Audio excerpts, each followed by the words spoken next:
இன்னைக்கு என் word on வென்ஸ்டேல நான் கொண்டு வந்தது பேக்.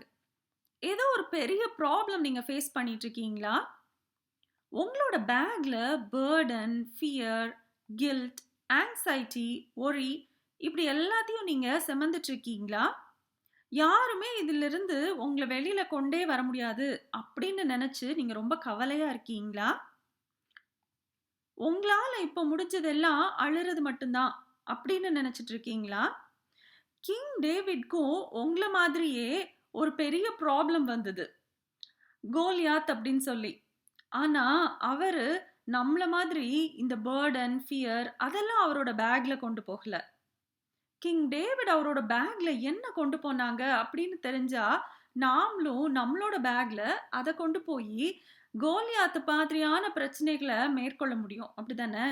இன்னைக்கு அப்போ அவரோட பேக்ல என்ன இருந்ததுன்னு தெரிஞ்சுக்கலாமா? கிருப, கிரேஸ். அதுதான் டேவிடோட பேக்ல இருந்த அந்த ஃபர்ஸ்ட் ஸ்டோன். அத வச்சு தான் கோலியாத் போன்ற பெரிய பிரச்சனைய அவரால ஃபேஸ் பண்ணவும் முடிஞ்சது. ஓவர் கம் பண்ணவும் முடிஞ்சது. இந்த ஸ்ட்ரெங்த்த ஆண்டவரோட கிருப தான் உங்களுக்கு குடுக்க முடியும். அப்ப அந்த கிருப எப்ப கிடைக்கும்னு தெரியணும்ல? லாமெண்டேஷன்ஸ் சாப்டர் 3ல சொல்லியிருக்கிற இந்த 2 வேர்ஸ பாருங்க.